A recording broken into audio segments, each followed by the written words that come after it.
Okay, can I start? I think you can start. Let me see here. Yeah. All right, go ahead, Ahmed. Yeah. Question 23. An 85 years old woman present with dry gangrene at distal portion of her right great toe. Non-invasive testing reveals an ankle brachial index of 0.4 on the right. An angiogram revealed no evidence of inflow disease, but moderate occlusive disease of the right common femoral and origin of profunda femoris artery.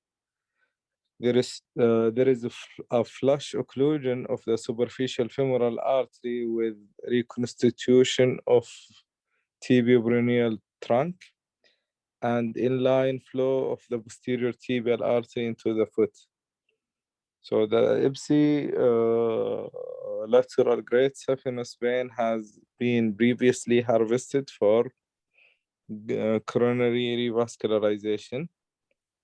The conduit associated with the best long-term patency is. Okay, before we go to that, what the problem here?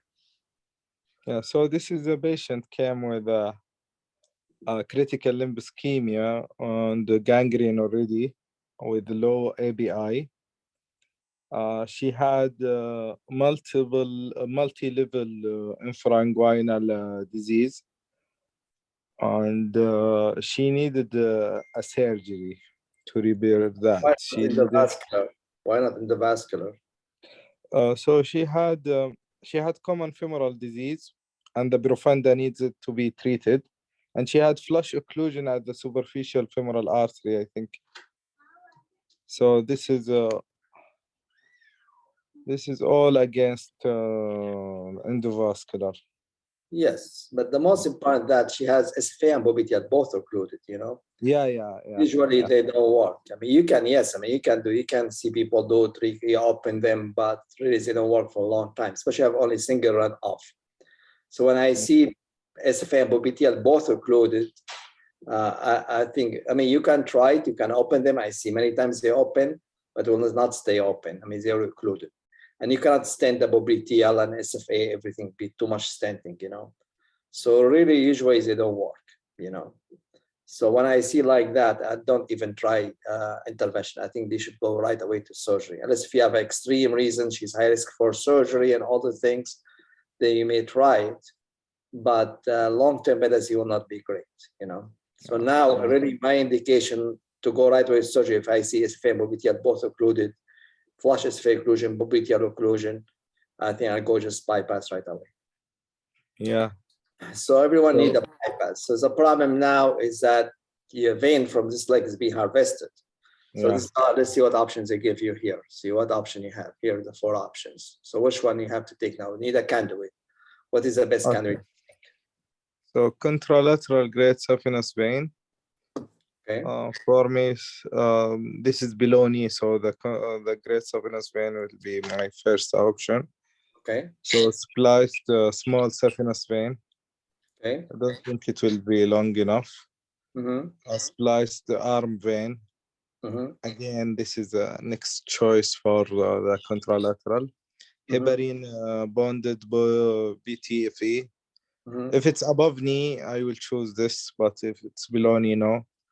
And poly BTFE with distal vein patch. Still not the same as great saphenous patency. So which one you pick up? First one. The contralateral greater saphenous vein. I think I agree with that. Well, let's make it more difficult. Let's say the other saphenous vein is not available. Okay. Yeah. So which one are you going to choose? So I think I will choose the arm. Still below knee. Yeah. Yes. Use hand arm. Yeah. This is what the book here, but practically, I mean, we have one of these. Yeah. Let's see who's with us. I usually, if I me, how old is? Let me see how old the patient. She is 85. So also you don't want to put a lot, you know. and she mainly has gangrene of the right big toe. So you don't need to also belong to. So 6 months patency will be good for me, you know. So I was saying, because first, I don't know if you ever use the arm vein. The problem is the arm vein very thin. Most of them, they are already damaged because especially 85s, you've been punctured with the arm many times, you know. Yes. Then you have to put 2-3 veins together. So it's not the best surgery. Yes, I mean, as patency and book, they said the vein will go next. But practically from the standpoint, most probably I will go with the PTFE with the distal vein patch and put patient on warfarin. This will be my next choice, you know. But if you come in the exam, mostly they wanted to say an arm vein. Ali, what do you think, Ali? Ali, we have a senior here, Ali. Ali Nahas, I don't know if you can hear me. Good evening to everyone. I think that this question is a tricky question because I think she is 88 years old, no? Mm-hmm. Yeah. 85. Sorry, 80, old. Yeah, something, 85. Yeah. 85 years old. The other lower limb, I think here is normal, no? Yes, I mean, you can say normal. She has muscle vascular disease, but also because you have it one leg. For this reason, I'm saying that it's a tricky question. 85 years old with the other limb normal or almost normal, and she has this occlusion, long occlusion. I think in these patients, the hyperviscosity because of lower input of hydration. I think it is the cause of the ischemia in this case. The question doesn't signal any time of appearance of this lesion or of this ischemia. Is it from 2 days, 3 days, 1 week, or it's more? Ali, any question here? I understand your point. I 100% agree with you. It depends how long the occlusion. But the question they want to ask you here, they already made a decision. For some reason, we already made a decision. You want to do a bypass. You see, that was they want to do a bypass. So which kind are you going to use? This is what they. I am with E. With the small I like this polytetrafluoroethylene with vein patch. I will not go to the other lower limb to harvest the vein. I will leave it for the other limb if she will need it in the future. I will go for polytetrafluoroethylene with distal vein patch, really, in this case. I mean, yes, I mean, this is other options. But now, I mean, this was my teaching long time ago, same like just leave the vein for the other legs. But now I think what they want to get the problem now and leave the other leg for later on. We don't know. She may die even before she get problem in other legs. Yeah, so worry? Yeah. So I'm saying this, Samer. I'm saying this, Samer, because yesterday I did an 88 years old female. She came to me 10 days ago or 1 week ago with severe ischemia, bilateral severe ischemia. Multi-slice had lesions like this. So I prepared for 2 bypasses, bilateral bypasses of this patient. They went to another places, then they returned the day after. Hello? When I open, do you hear me? Your voice come and goes. Do you hear me? Yeah, now I hear you. Go ahead. When I did the operation Yeri, I did only Fogarty of both lower limbs, and I restored a pulsed popliteal artery in both legs.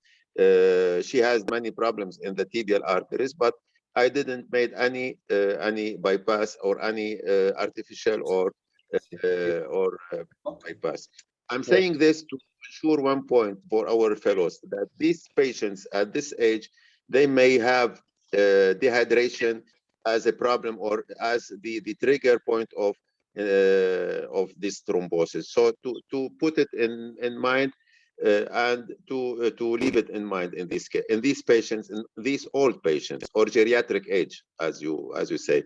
For this reason, because yesterday I did one bilateral lower limbs with almost the same problem.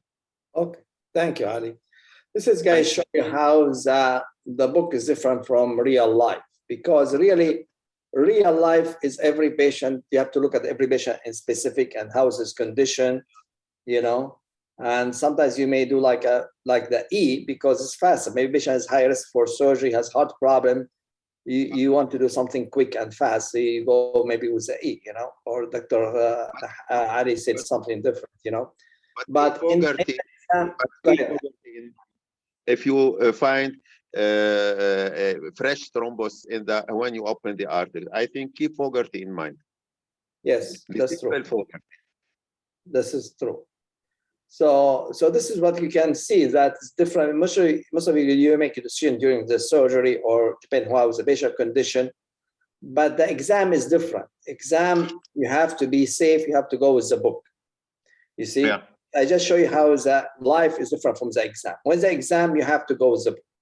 So if I come this in exam for you guys, for the fellows, then I go with A. If it's not, I go to the arm vein.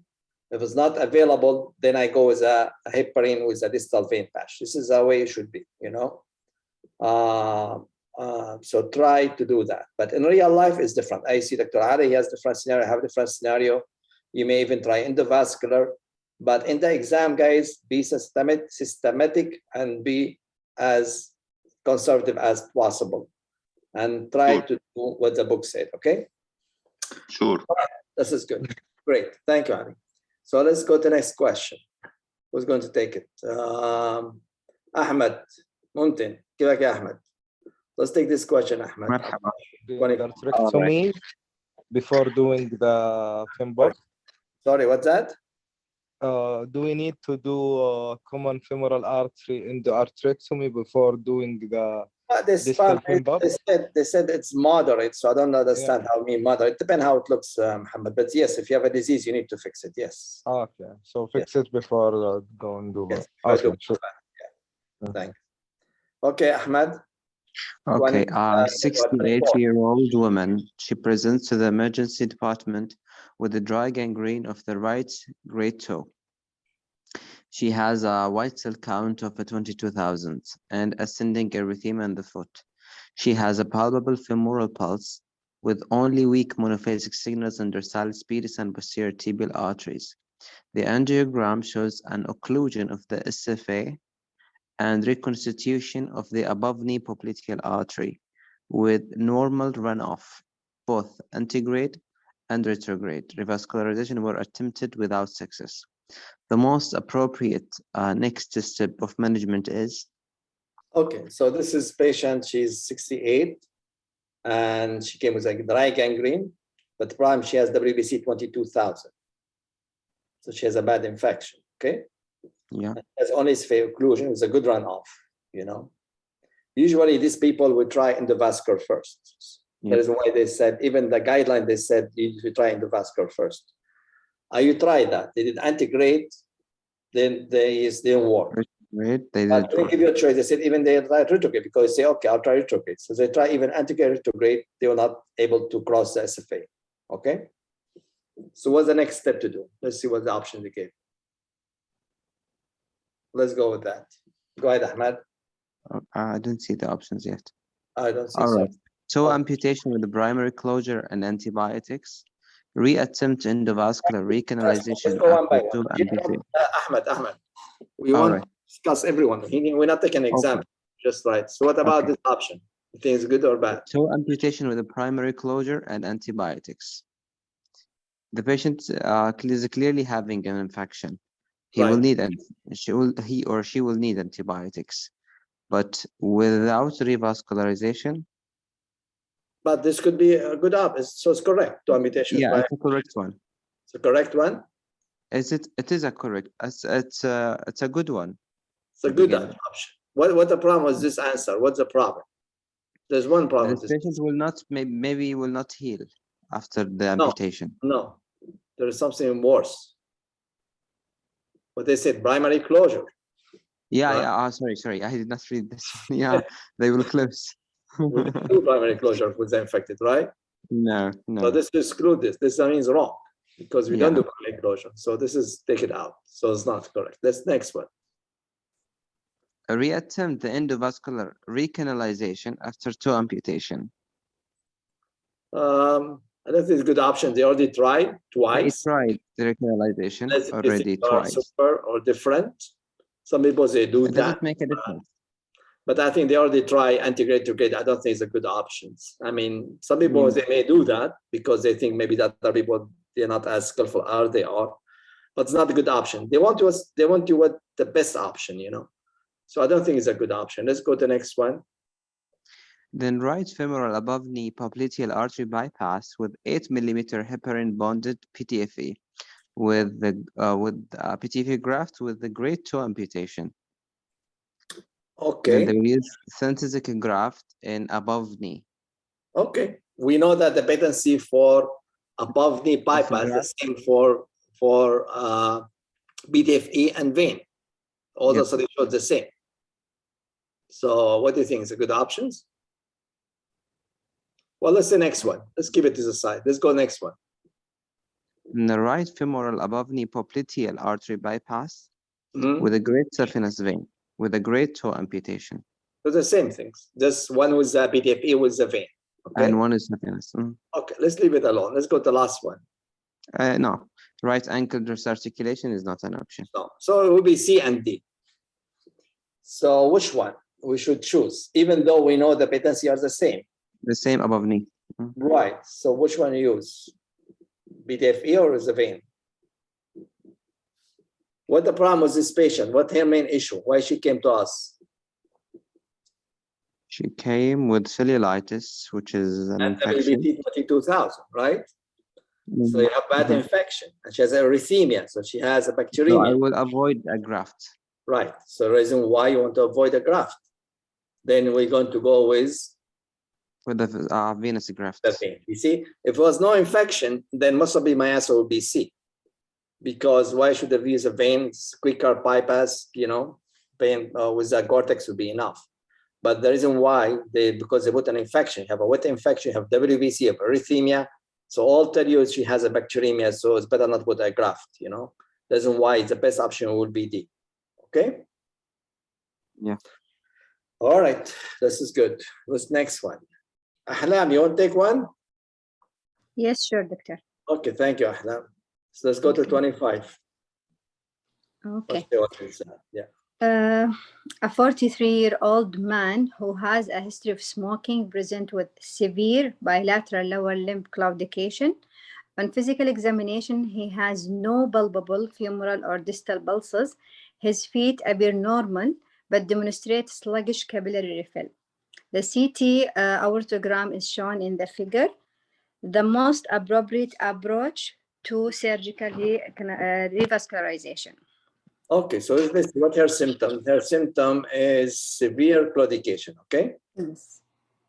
All right, and she has no femoral pulse. So this is a CT angiogram. Let's look at the CT angiogram. So what happened, it looks, she has bilateral, this is external is occluded, this is the internal. So she has occluded bilateral external iliac. See, one here is occluded, one is occluded.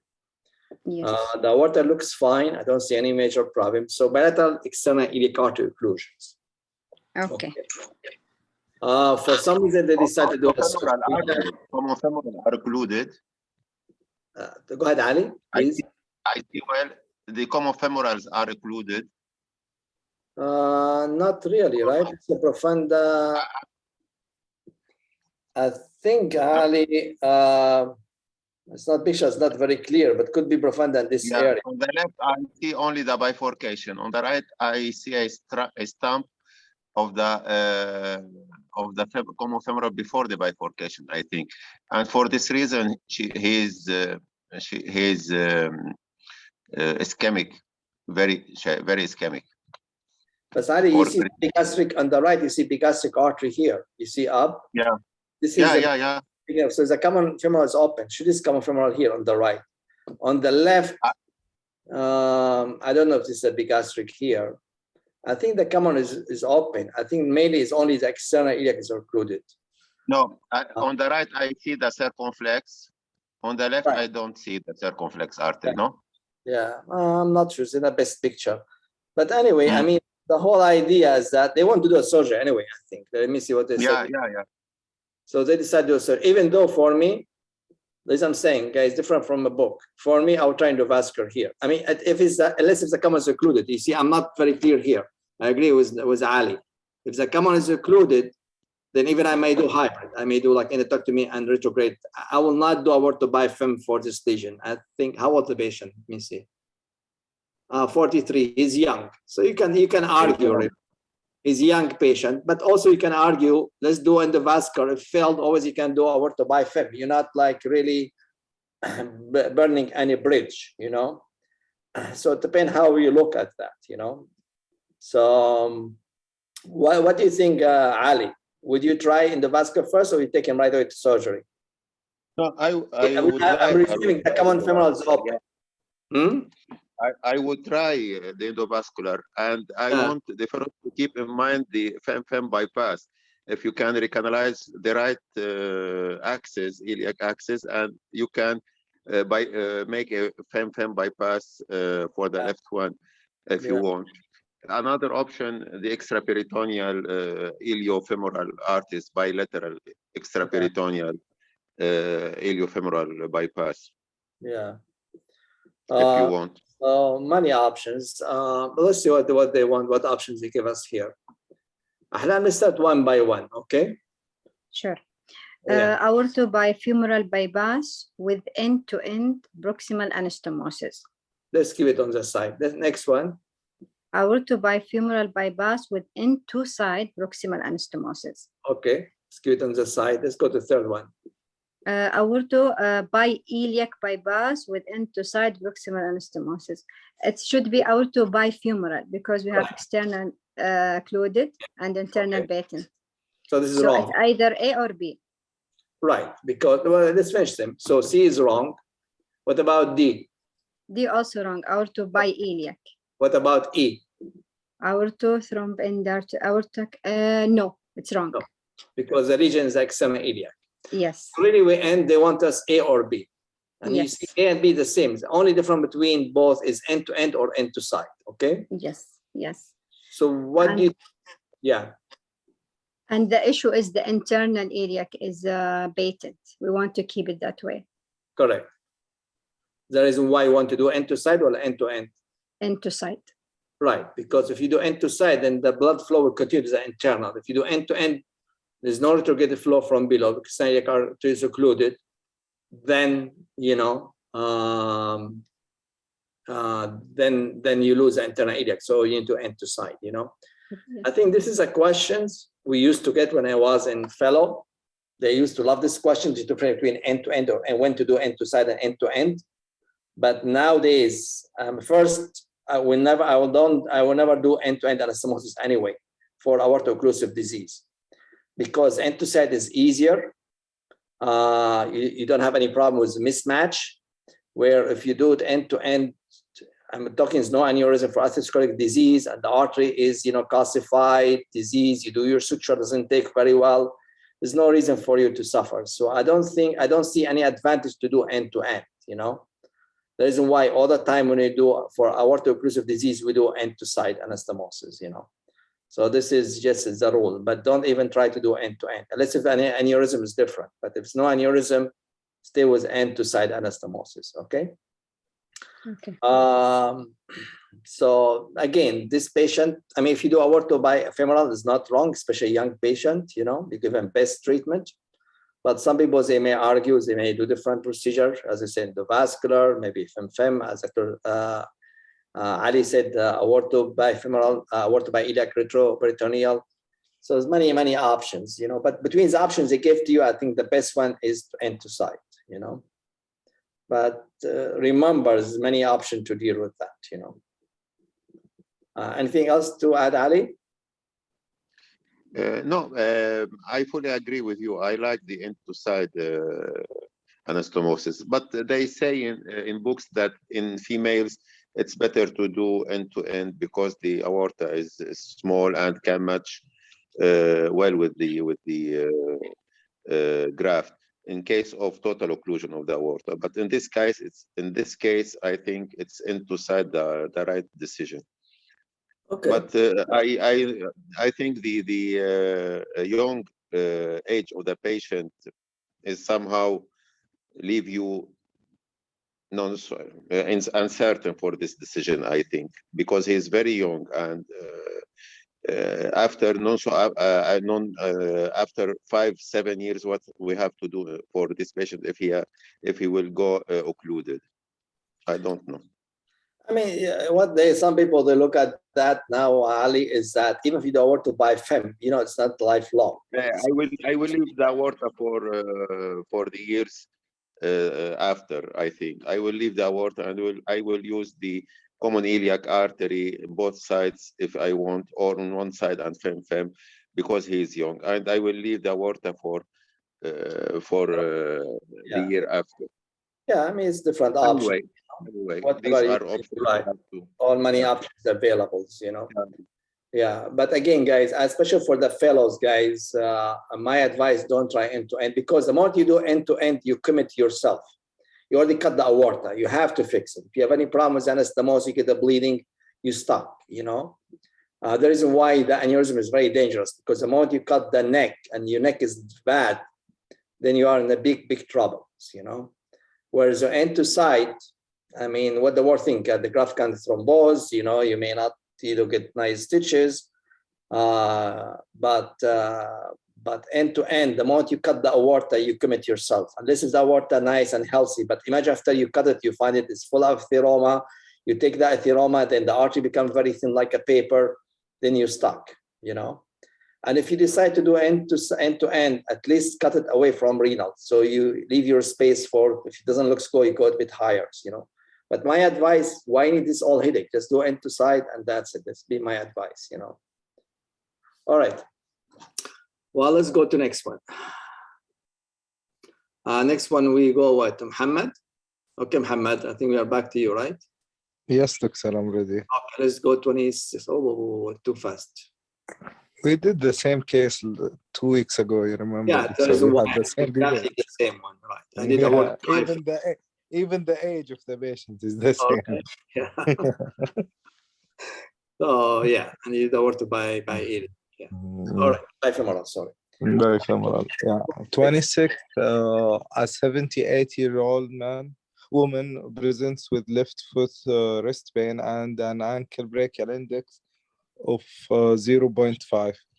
An angiogram reveal a high-grade left external iliac stenosis, moderate common femoral artery disease, and diffuse moderate to high-grade stenosis of the superficial femoral artery, with reconstitution of the below knee popliteal segment and 2 vessel runoff via posterior tibial and peroneal artery. Profunda popliteal collateral index is 0.1, and her symptoms can be adequately treated with.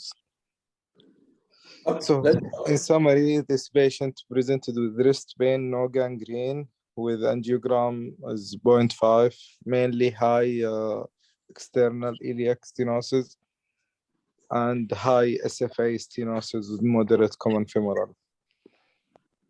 Okay. So, what is that? We called it, what is this? What's called it? Let me see here. Profile index.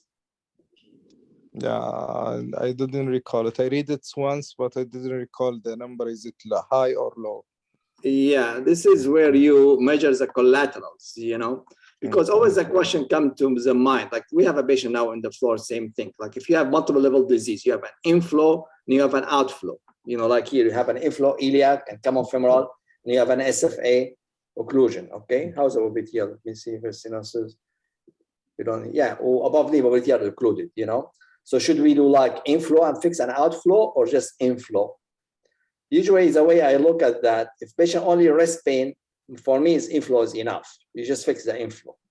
If patient has an ulceration or tissue loss, then I fix the inflow and outflow. This is how I look at that. If you want to be more scientific, then you go what we call the profundopopliteal collateral index. What is that? This one, you measure the pressure in the upper, above knee and below the knee, and you see what's the difference, you know? And you divide it by the pressure on the above knee. So let's say the pressure above knee like 120 and below the knee like 110. So different only 10 divided by 120, correct? Yes. So lower, that mean, what mean different? That mean when it's different between above knee and below knee, not big, that means you have good collaterals, you know? So the reason why you don't need to fix outflow, because there's no difference between above knee and below the knee. So the lower, so when the difference is low and you divide by the above knee, the lower the number, that means you have a good collaterals. The higher the numbers, because a big difference between the artery, that means you don't have enough collateral, then you have to do your outflow. Then fixing the inflow alone is not enough, okay? Mm-hmm. This is what we call profundopopliteal. So it's different between above knee and below the knee pressure divided by the pressure above the knee. So anything less than 25, 0.25, of course, that means you have good collaterals, because no difference between above and below the knee, you have good collaterals. So you don't have to worry about outflow, just fix inflow. If the PPCI, what called the index more than 0.5, like 0.9, you know, that means the difference is big. Then that means you don't have a cutter, then you have to fix also the outflow, you know. This is if we want scientific, but the way I look at that, if it's only rest pain, I think opening, get the blood flow to the profunda. If you get flow, fix your inflow. Profunda is wide open, then I think will get you out of the rest pain. If you have tissue loss, I will go more. Okay? Okay, clear. Well, let's go to see what they said here. What are the options? So a lifestyle modification and medical management with aspirin, statin, and cloticestazole. Yeah, this is, I think mainly this is for claudicant patient. Now the patient is presented with wrist pain. I think I do more in this case. Correct. So B, atherectomy of common femoral artery and SFA, still not treating the inflow. So I think I will, of course, yeah. Okay. C, femoral endarterectomy and profundoplasty with retrograde stenting of the external iliac artery. This looks good option, صراحة, yeah. Especially for patients with wrist pain. D, femoral endarterectomy and profundoplasty with retrograde stenting of the external iliac artery and fembob below knee bypass. You don't need that because they give you the index. You see, if they give it index like 0.7, I think I will treat, yes. And you do that, yes. This is what for the book, for the exam, okay? So 0.5 is your cutoff. Anything less than, you know? Yeah. The lower is better. So the higher is you have to do bypass, okay? Yeah. And the last one, aorta bypass with antegrade angioplasty and stenting of the SFA. This is too much, I think, for these cases and not applicable. C is, I think, the most practical one. Yeah, practical one. Yeah. Some people they say, yeah, I think this is the best one. Let's see if they talk about the index here, the numbers. Went too fast. Let me see. Index 0.5, significant. Yeah, 0.25, they consider it. Significant benefit from treatment. Celebrity disease may left alone. Didn't talk much, really. All right, but this in general, I mean. But guys, go read about, because you may get that in the exam, you know. We don't do it, you know, we don't practically, we don't measure the index, but it's usually a common question in the exam, you know. All right, well, let's go to Ahmed. Okay. 55-year-old man presents with leg pain, coolness, and sensory and motor deficits in the left leg, which have been worsening over the past 5 hours. He has no femoral pulse, And CT angiogram confirms iliofemoral arterial thrombosis. The patient is taken for operating room for thromboembolectomy. A few hours after surgery, complains of excruciating leg pain. Which of the following is true regarding reperfusion? I think compartment. Bowel syndrome, right? Yeah. So they like this compartment. You don't get in the exam. Always ask about compartment because it's an emergency. But here I think they ask you about regarding perfusion. I think they want to do with the pathology. Let's see what the options. Go one by one, see if it's true or not. Okay. A. Reperfusion can cause compartment syndrome only when direct in-line flow to the foot has been established. In general, when any question say only, this would be wrong because nothing in medicine like only, So this is in general, So I'm sure this is wrong. Indirect flow, that means only if you fix the inflow, you can get, I'll give you an example. If you have an clot in the common femoral artery and iliac, and SFA is occluded, okay? What they're saying is that if you do a thrombectomy for the common femoral and external iliac, but you don't have direct inline flow, like when SFA is open, you don't get compartment. Is this true? No, because the leg getting blood through collateral, so you increase flow through the collaterals, still you can get compartment, So you don't have to have inline flow to get the compartment. Just increasing blood flow to the leg after long ischemia can give you a compartment soon. So reperfusion can occur only after reperfusion of the leg. It doesn't matter inflow or through the collaterals. Okay? So this is why it's wrong. Okay, Ahmed, do you understand it? Yeah, I got you. Direct inline flow, that means the SFA has to be open, but material has to be open to get the compartment, but it's not correct. You can have SFA and material occluded, and your flow for a long time has ischemia because he has some collateral, leg is alive, and he got an acute on chronic, so he has external and common iliac occluded for many hours, and then you refuse the legs, but just by taking clot from common and external iliac, you can still get compartment. Okay? Sure. All right, let's go to the next one. Reperfusion can cause compartment typically after 24 hours.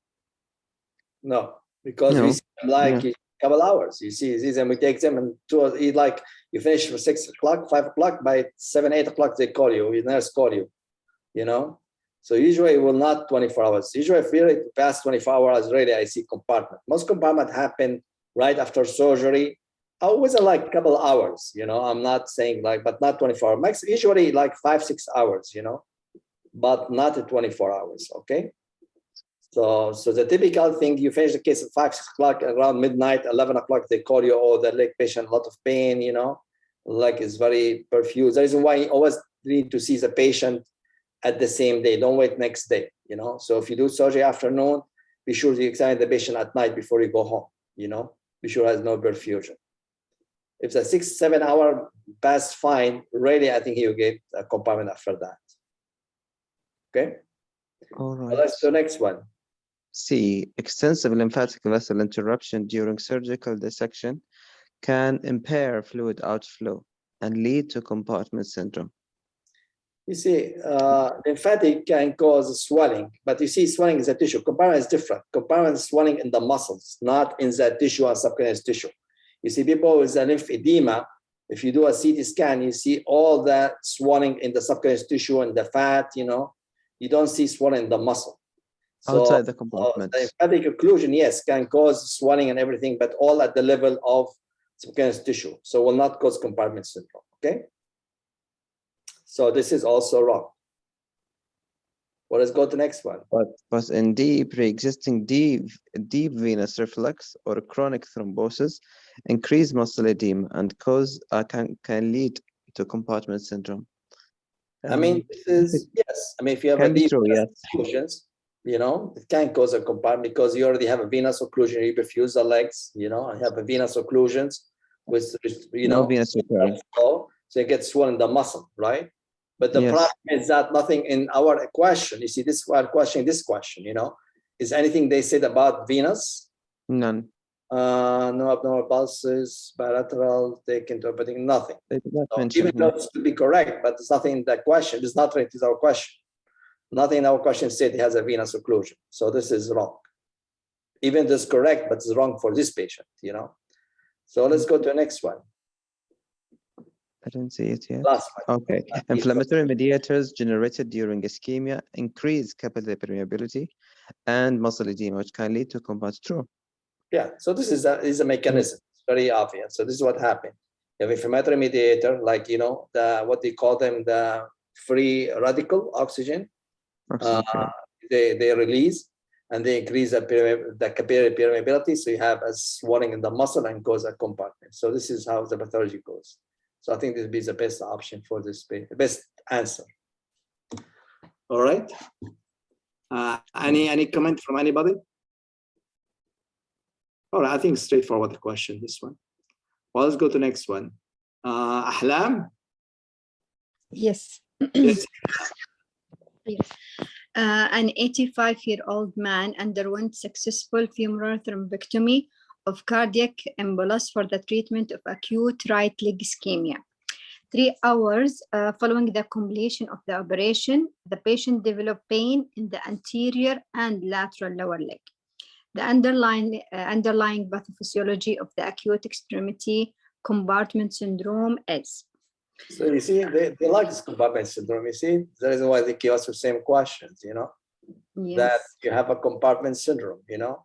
So as we say, what happens at compartment syndrome? You have a swelling in the muscles, right? And the swelling muscles increase the pressures where in the venous. See, very high, because you see, also at the capillary, you know, so the blood has to come through the capillary and go out through the venous, right? Yes, the arterial will be decreased, the venous will be high. Right, because the blood comes through the arterial, go through the capillary and go out to the venous.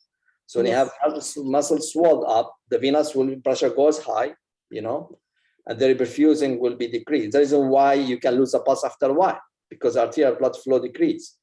Yes. So if you don't fix it, if you come say, yes, you see it in the early stage, you see pulses, you feel pulses, but if you don't fix it, like in a couple hours, you lose the pulses even, because the pressure is too high, will decrease blood flow and cause an occlusion, okay? Yes. So what you see is, as you said, you see decreased arterial pressure and increased venous pressure, so opposite to this one. So, yes. So let's go one by one. Increased arterial pressure, this is wrong. No. Decreased arterial pressure, yes. Okay. Decreased venous, no, increased. Correct. Increased oxygenation of the muscle tissue reperfusion, no. It's okay. As you said, Dr. Free radical oxygen and mediators.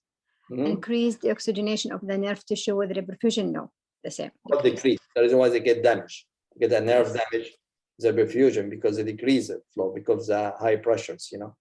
So decrease that. Yeah, it's also straightforward. They say they talk a lot about compartment syndrome. So let's next one.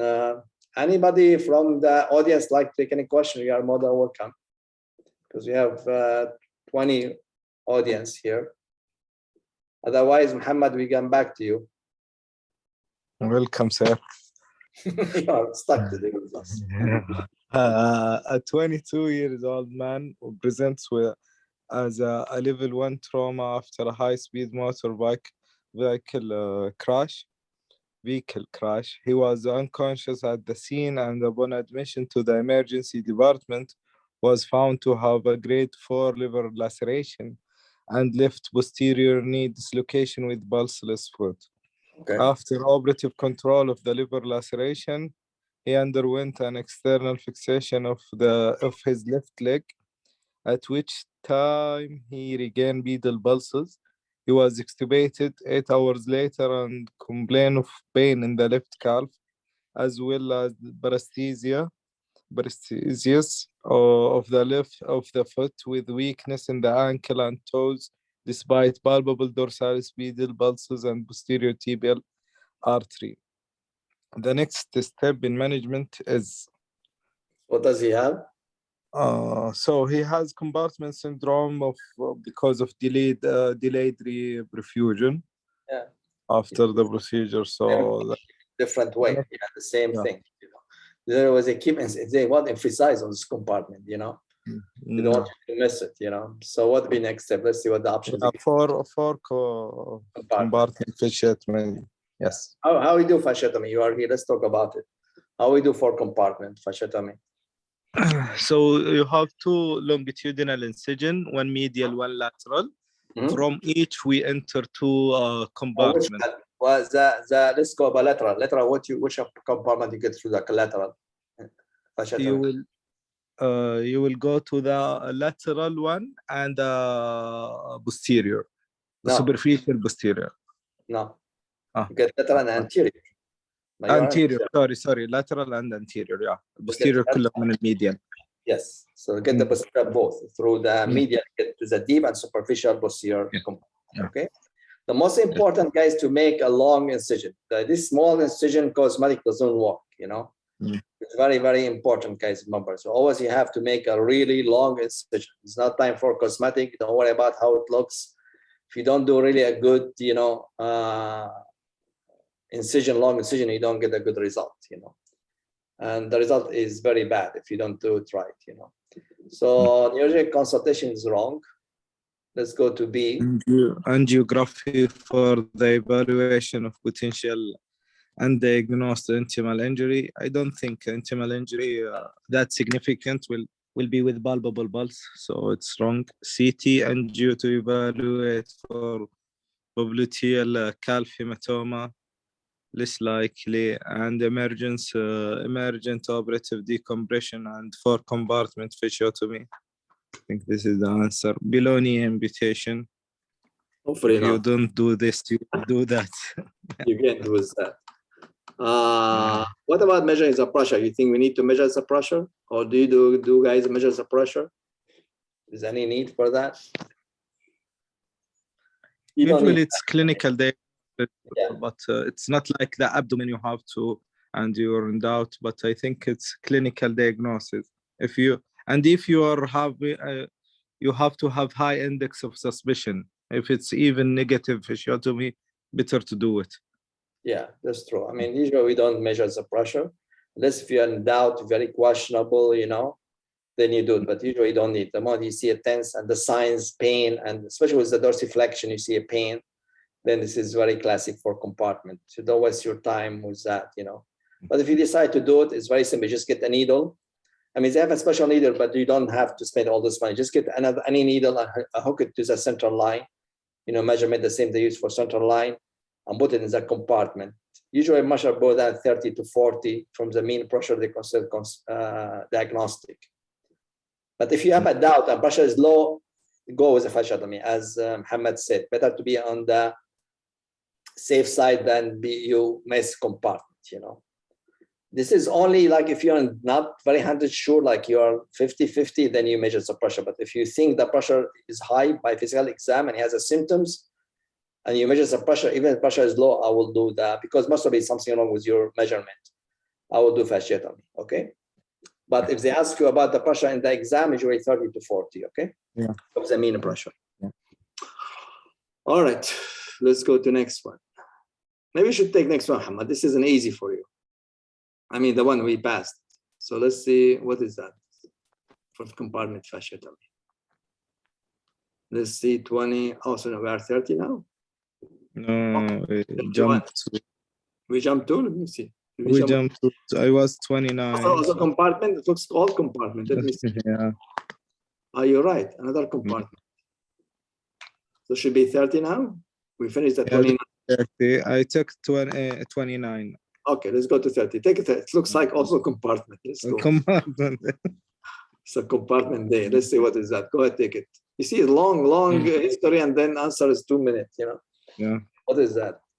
A 54-year-old woman presents with worsening anterior calf pain. 2 hours earlier, she had undergo an emergent thrombectomy for acute limb ischemia due to thromboembolic occlusion. She had complete restoration of pulse and was motor intact immediately post-operatively. After that, she had tenderness in the anterior calf on the operated side. So with limited ankle motion due to pain, the distal pulse examination is unchanged. She had paresthesia of her toe and numb in the first interdigital web space. The most appropriate action is, so this is again delayed drip refusion with compartment syndrome. So okay, this is good. So yeah. Why they give you what time? Oh, we still have 5 minutes. Why they give you this first interdigital web space? Why they give you this one? Numbness in the only first interdigital web space. I don't know, صراحة. Because this is only one is derived by the deep peroneal nerve. Yeah, deep nerve was sensation only to this small web space between first interdigital web space. So just to know, because they may ask a question and they put this sentence, you know, the moment you see sentence, this one, they talk about deep peroneal nerve, which usually is the most common nerve damage in the compartment, right? When you have compartment, the most nerve damage, because the most common department where, which compartment usually get the most tense? The posterior. Lateral or posterior? Posterior. لا محمد anterior. لأنه الانتيريور is small. See, posterior is big وهذا قليل يعني هذا. So most compartment happens anterior compartment, and the most common nerve hit there هو anterior lateral هو البيرونيال nerve. بالposterior compartment usually posterior nerve, posterior tibial nerve damage, which rarely we see it. The reason why the first sign of compartment is the foot drop, which is damage to the peroneal nerve, which usually comes from the anterior compartment. So, and it supply all the sensation to this first interdigital web space. The reason why. So if you see it in the exam, remember that is they put a different scenario, mention this one, they're talking about deep peroneal nerve, okay? Great. All right, so let's see what option. I think it's just fasciotomy. I think all the options could be, you know, so fourth compared to fasciotomy. So let's not waste our time here.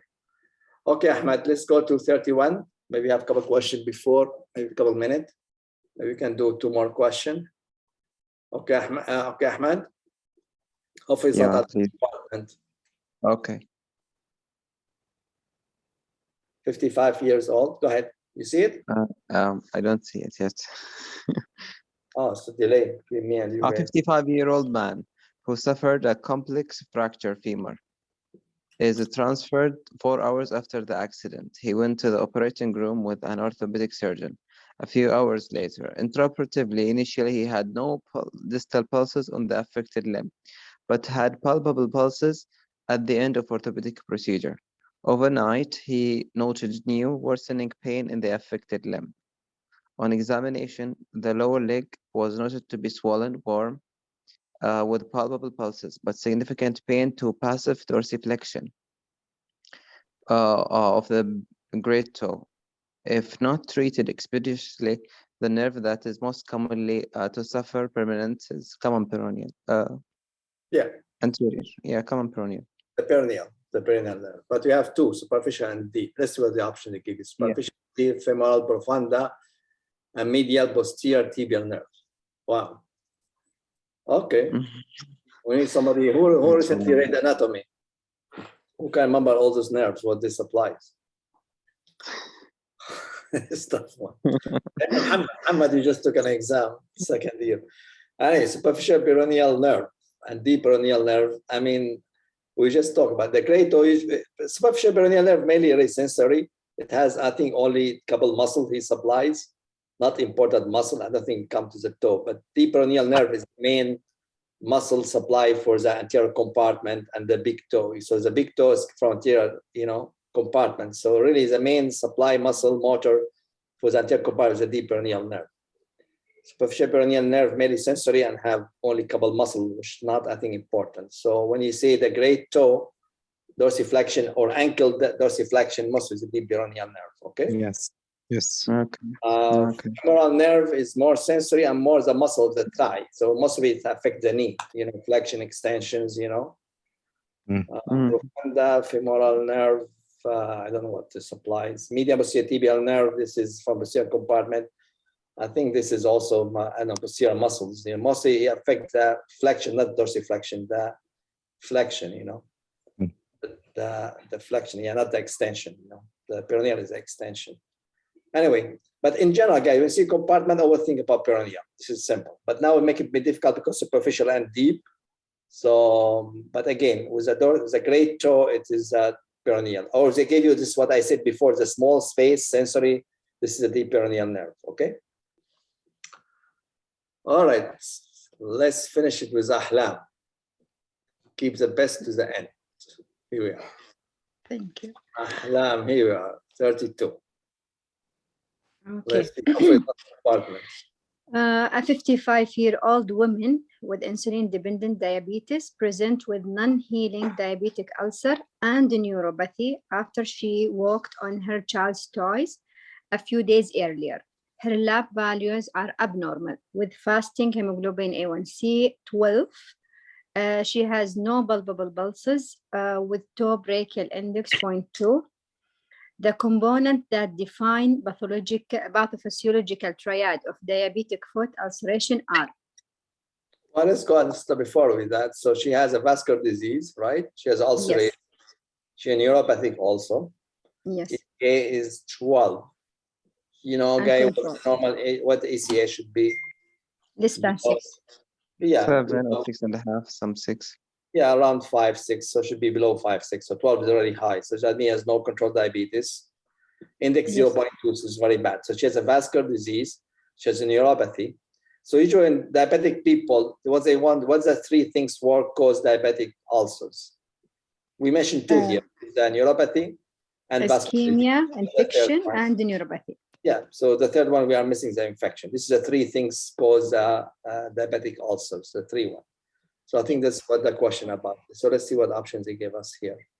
A, neuropathy, arterial occlusive disease, and trauma with secondary infection, correct? Yeah. Hyperglycemia, hyperlipidemia, and repetitive trauma. Yes, no, this is not the triad. Not a triad, but this is correct. I mean, hyperglycemia, hyperlipidemia, but it can cause that, but it's not that triad for diabetic foot, yes. Yes. Neuropathy, muscle atrophy, and bone deformity all happen because of the pressure zone is changed due to neuropathy and also muscle atrophy. Okay. But it's not the triad. Correct. Hyperglycemia, arterial occlusive disease, and skin barrier deterioration. Also correct, but not the triad. And the last one, the same thing. Neuropathy, glucose, and muscle, the same. I think that was the trial, we know the vascular, neuropathy, and infection. These are the 3 things, I think it's straightforward. What time? It's been an hour, guys. Any question before we go? Anybody want to make any comment? Anybody want to add anything? Any questions? Any concern about any subject we talk about today? All right, guys. Everything looks fine. Ali, you still here, Ali? Yeah, I'm here. You want to add anything, Ali? No.